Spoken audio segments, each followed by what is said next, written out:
Mom, I can't continue living like this. Ethan and his mom barely let me eat. A sudden SOS call interrupted my distress. Ilana, come back home, I instinctively shouted. Ilana had become worryingly thin. I won't forgive Ethan and his mother, I resolved with determination. Let me introduce myself. I'm Jonna, a 50-year-old housewife. My husband James is 52 and works for a company. Our daughter is turning 26, having graduated from college and landed a job at a major corporation. She started living alone, and James and I were enjoying our life as a couple. Despite her success, Ilana was shy around men and hesitant in relationships. When she finally got a boyfriend, James and I were overjoyed. James kept urging her to bring him over, asking, "What's he like? Bring him home sometime." I cautioned James, "Honey, don't push her. She'll introduce him when she's ready. Let's wait patiently." Ilana soon smiled and said she'd bring Ethan over. "Dad, you kept insisting, so I complained to Ethan. He agreed to come over to meet you, but don't say anything weird to him, okay?" James was visibly delighted when Ethan came to greet us. James and I were nervous, but Ethan's friendly conversation soon eased our tension. Ethan introduced himself, saying, "Hello, I'm Ethan Smith, and I'm seriously dating Ilana with the intention of marrying her." Ilana blushed and said, "Marrying Ethan? You're embarrassing me. You said it was just a casual greeting." James happily told Ilana, "No, it's great that he's thinking about the future. Ethan, I entrust Ilana to you." Their relationship progressed smoothly with our blessing, and Ethan proposed formally 5 months later. Seeing a blushing but happy Ilana made both James and me very happy. I heard Ethan worked for a major bank system company, and James and I discussed how their future seemed secure. As wedding preparations began, Ilana frequently sought advice. One day, she asked, "Hey, Mom, how much is the market price for a wedding ring?" "Ethan is planning to buy one for about $10,000. Surprised, I replied. "For wedding rings, maybe about $2,500 each for the couple. I've heard engagement rings are around $3,500. Ilana seemed a bit uneasy. I felt the same way after asking around and reading magazines. Ethan's sense of money was odd. However, when Ilana said, "Ethan insists it's a once-in-a-lifetime thing and wants me to have something nice," I conveniently interpreted it as Ethan wanting to give her a special gift. After some time, the two moved out of their bachelor's residence and into a condominium in New York. The area was very expensive but convenient for commuting. I expressed my concern to Ilana, saying, "Hey, Ilana, the area you and Ian live in must be pretty expensive to rent, right? Are you going to be able to afford the monthly payments?" She reassured me, "Don't worry, Mom. Ian's working hard and earns a decent salary too. His job requires living near the bank. Ethan is a systems engineer at a bank-rated systems company. If there is a problem, Ethan needs to rush to the site even in the middle of the night. That's why the location had to be close to the bank, within a short taxi ride." Apparently, Ilana explained, "Ethan's company gives a substantial housing allowance, so we're fine. Don't worry, Mom." Not fully understanding the system company's situation, I just accepted it as how things were. Months passed, and I invited Ilana for lunch before her marriage. Ilana and I often went for lunch together. However, after her marriage, when I invited her to join me, she often declined, citing being busy with work or having made other plans. James suggested that maybe she's just busy with her married life, but it didn't seem like Ilana was avoiding me. Over the phone, Ilana said, "Next Saturday." "Oh, that's when Ethan is on a business trip." "Sure, Mom, I can make it. I'll find a place for us." I was a bit thrilled to have lunch with my daughter after half a year. When I finally saw Ilana, she looked a bit pale. Concerned, I said, "Ilana, what's wrong? If you're not feeling well, take it easy. Just stay home and rest, okay?" Ilana reassured me, "No, I'm fine.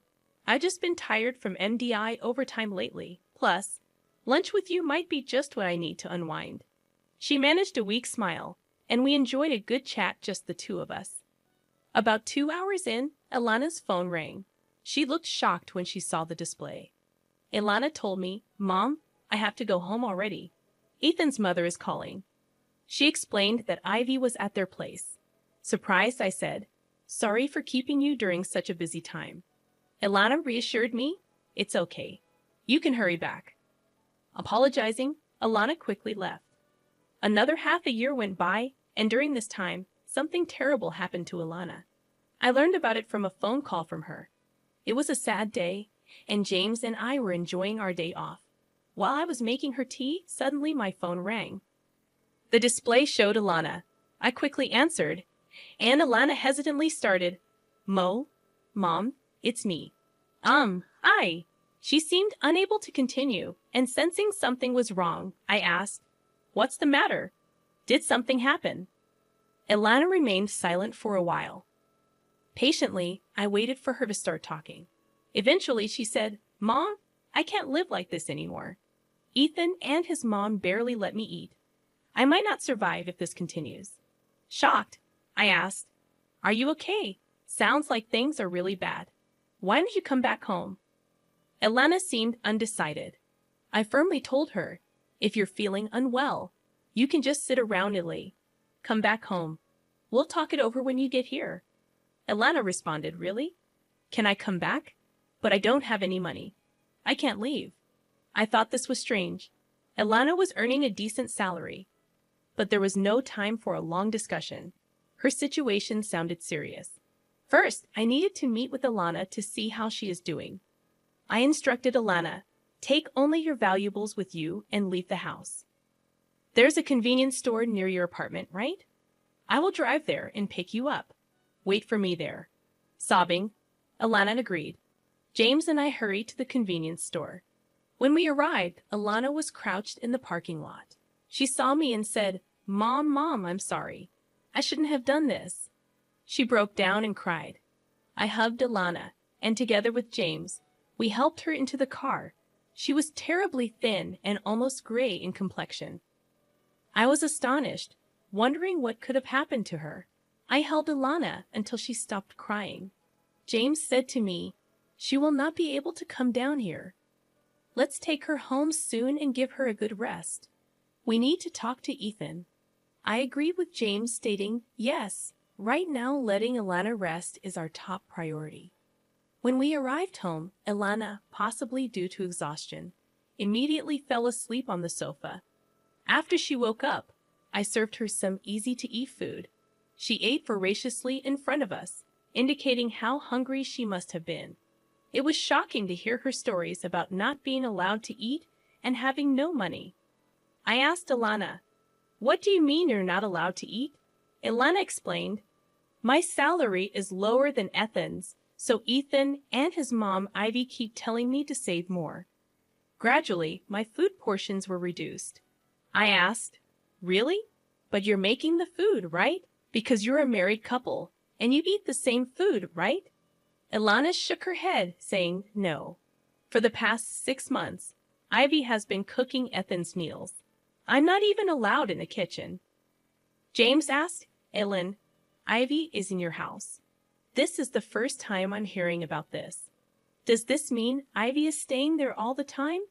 Ilana explained that Ivy had moved in with them about 6 months ago, and they started living together gradually, right around the time Ilana and I had lunch.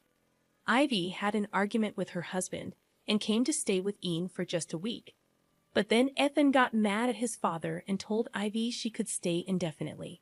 I was shocked and glanced at James, who seemed to feel the same. Ilana continued, "Since then, Ivy has been criticizing my budgeting, saying it's all wrong and that I can't manage money at all." After Ivy criticized the budget, she took control of the household finances. Moreover, Ethan did not oppose Ivy at all and instead joined her in blaming me. Now Ivy is controlling Ethan's and my entire salary. Ilana said, "Ivy saw my pay slip and demanded I work more, including overtime. Ivy told me, your salary is much lower than Ethan's. Leave the housework to me and work more. How about doing more overtime? Ian also told Alana, yes, that's right. I agree with more overtime. It's nice to have my mom doing the housework. You're lucky, Alana. Ivy scrutinized Alana's pay slips, always looking for unnecessary expenses, and eventually found something else to criticize: the cafeteria deductions. Elena's company has a cafeteria, and lunch costs are deducted from her salary. Ivy told Alana, you're spending too much on lunch. I'll make you a lunchbox from now on. Stop eating at the cafeteria. Alana's attempts to argue were met with attacks from both Ivy and Ethan. Alana confided, whenever I try to speak up, Ivy and Ethan gang up on me. It never ends up being a calm discussion. Alana said something, but her words were suppressed by Ivy and Ethan. Now, Ethan and Ivy control all of Alana's salary, leaving her with almost no money of her own. When Alana wanted to go to the hair salon, Ivy called it extravagant and reluctantly gave her money. Ivy also complained about Alana's makeup being too expensive, telling her to buy cheaper products. Alana can't even buy new clothes, but Ivy never complains about Ethan's spending. Ethan seems to spend money lavishly. Alana told me the other day, Ethan bought a branded watch. He told me that because of his job, he would be treated like an idiot if he didn't wear something decent. Ethan has a reckless way of spending his money. Alana began to sob as she recalled these painful events. James and I listened in disbelief. Then, Alana's phone rang. She flinched and turned pale. I instinctively answered the phone for her. It was Ivy. So, isn't this Alana's phone? Why is Johnny answering? Ivy asked. I replied, hello, it's been a while. Alana is not feeling well. I can talk to you on her behalf. Ivy said, is that so? Well, all right. Could you tell Alana to come back home soon? I replied, unfortunately, I can't do that. Ellen is unwell. She'll stay here until she recovers. Ivy retorted, you're coddling her too much. As a mother, you should educate Ellen properly. She can't manage a budget or do household chores. It's always one problem after another. Struggling to find the right words, I remained silent. Then, Ivy changed the topic, asking, so, Alana will be commuting to work from your home? I replied, yes, considering her health, we'll need to discuss this with her company. But for now, she'll be commuting from here. Ivy then said, please tell Alana to return as soon as she's well. I responded, excuse me, Ivy, but I think it's necessary for us, including Ethan, to have a discussion about the future living arrangements. Ivy snorted and said, fine, we can talk any time, before hanging up. I couldn't understand why Ivy was so confident, but at least Alana was safe for now. We needed to focus on her health and feelings and plan our next steps. That night, after Alana went to sleep, James and I discussed the situation. The next day, Alana was examined at a hospital. As expected, she was underweight and not sleeping well. After talking with her, we decided she should take a leave of absence from work. She enjoyed my cooking, saying it was delicious. I asked her, what were you eating while living with Ian? What kind of meals did Ivy prepare for you? Alana said, my mother-in-law only cooks for Ethan and herself. I always had bread ends from a local bakery. They sell bread very cheaply. That's what I used to eat. I was shocked. Ellen had been deprived of proper meals, while Ivy and Ethan ate normally, just bread ends. Since 3 months ago, Ivy had stopped her from eating at the company cafeteria. My lunchbox was just bread ends in a container. I was embarrassed, so I ate secretly in the break room when no one was around, Alana said. Ivy would taunt her about not earning as much as Ethan, saying with her salary, bread ends were all she deserved. She had been living on just bread ends for 3 months. I was shocked, and James, who heard everything, couldn't hide his surprise. Tired from sharing, Alana lay down to rest. James told me, this is serious. We need to investigate further. If Ian or Ivy calls again, buy some time. I'll gather more information. I told James, yes, I think this is going too far. Then James and I began looking into Ilan's circumstances. I started by calling her work colleague, who said, recently, Ilana has been doing a lot of overtime and looked pale. She often declined after-work drinks, saying she couldn't go because of her husband and mill. James also talked to Ilana's boss. Ilana's boss mentioned, I've been concerned about Ilana lately because she's been doing too much overtime. She seemed desperate to work.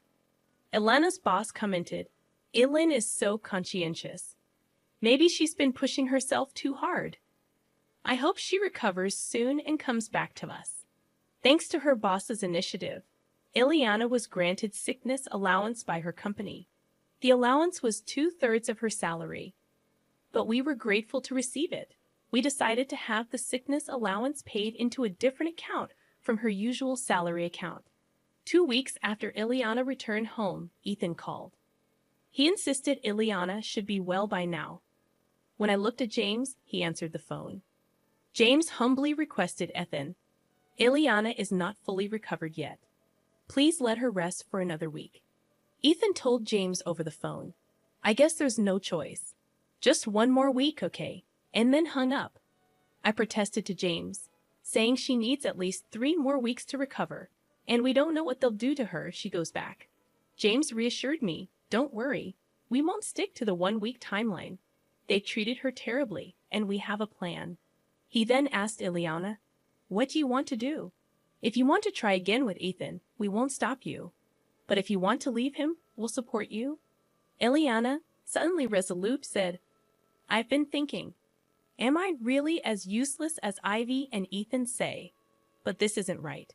They're just taking my money. I don't want this anymore. I want a divorce. James encouraged her, saying, That's right. You've chosen your path. We'll always be on your side. James shared the information he had gathered with us. We prepared for the possibility of Ethan coming over, ready to handle the situation. 1 week passed, and we didn't contact Ian. 9 days later, Ethan and Ivy came to visit. When the doorbell rang, I checked the intercom and informed Ileana and James.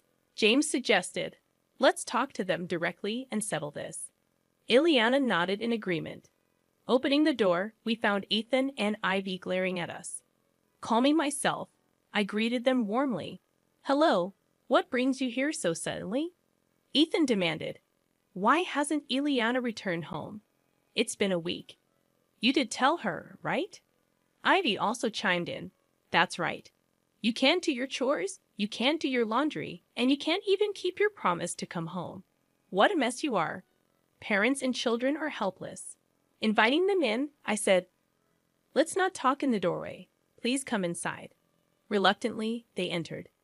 Ileana told them firmly, I won't return to that house, Ethan. Please, let's divorce. I can't live with you anymore. Ethan threatened loudly. You think you can just decide that? But Ileana stood her ground, facing Ethan with resolve. Ivy then berated Ileana, saying, For 6 months, I did all the housework and supported Ethan while you neglected your duties. Ileana countered, It's not that I didn't do the chores. Whenever I did, you would criticize my methods and take over the tasks, didn't you? Ivy retorted, How dare you speak to me like that after making me work so hard? You should be ashamed. I was only trying to correct your mistakes, Ethan joined in. That's right, my mother helped because you couldn't handle the chores, allowing you to focus on work, he added. That's when James shouted at them, What nonsense. You took Ilan's salary and fed her only bread ends. Your actions are the worst kind of abuse. They were shocked by James' outburst. James added, Ethan, you have been fired from your company. I checked out your employment status. You don't have the power to continue paying the rent on that apartment anymore, do you? Ethan began to look uneasy. Ileana added, I didn't know until Dad told me. James continued, I hired a detective to find out Ian. You were fired 6 months ago for an affair with your boss's wife. Ileana accused Ethan, You pushed me to work because you lost your job and income. Ethan turned pale and hung his head. James then confronted Ivy. You have a shopping addiction, and that's right. You didn't leave your home due to a fight, but because you were divorced and had nowhere to go. Ivy lost her composure and turned pale. James concluded, Ethan is being sued for alimony, and Ivy is being chased by debt collectors. They were trying to pass their debts onto Ileana. Ileana, trembling with anger, placed a piece of paper on the desk. She said, Once and for all, let's divorce. I've filled out half of the divorce form. You complete it and submit it to the authorities. We'll communicate through lawyers from now on. Ethan, prostrating at Ileana's feet on the carpet, pleaded, Please don't say we should divorce. It was just a moment of madness. I was wrong to hide it from you. You're all I have, Ilana. I'm so sorry. Please forgive me. Ivy, also appealing to Ileana, cried, I did all the housework and took care of everything, didn't I? I'm sorry, please come back. I'll keep doing the chores. Ileana, looking at Ethan and Ivy coldly, said, I'm fed up. Who would want to start over with you two? You hid what you did and exploited my salary. I don't want to see your faces. Ethan and Ivy were unable to move from their spot, crying inconsolably. James sternly told them, The conversation is over. It's time for you to leave. If you don't, we have our ways to deal with it. Reluctantly, Ethan and Ivy stood up and left our home defeated. Afterward, with a lawyer's help, Ileana and Ethan officially divorced. Of course, we filed for alimony from Ethan. In addition to hiding his affair, we also added the fact that Ethan did not provide adequate meals to Elena in the alimony claim. We had a doctor's diagnosis, which served as conclusive evidence against Ethan. Ethan had to move out of the apartment and live in a cheaper one with Ivy. Now he's working day and night to pay the alimony to Ileana, and Ivy, not working, has become the target of Ethan's anger, and they constantly fight. Our lawyer informed us about Ethan and Ivy's current situation. Ilan fully recovered and returned to work. Ileana seems to be enjoying her work more than ever. She apologized to me and James, saying, I'm sorry for being a burden and coming back home. Thank you for all your help with the divorce. I'll be staying here for a while. I hugged her, saying, Divorce doesn't matter. The fact that you're alive and well is all that matters to us. James added, Don't overdo it. You're a hard worker, and sometimes you keep things to yourself too much. Ileana admitted, I should have talked to you both sooner. I tried to handle too much on my own. Seeing Ileana's smile return was truly heartwarming, and James, who stood by us and fought against Ethan and Ivy, proved to be incredibly reliable. I fell for him all over again. When I told him, he joked, Then how about showing your gratitude with food? Make my favorite pork cutlets tonight as a family. We've overcome difficulties and will surely face more in the future, but with James and Ileana by my side, I want to support each other as a family.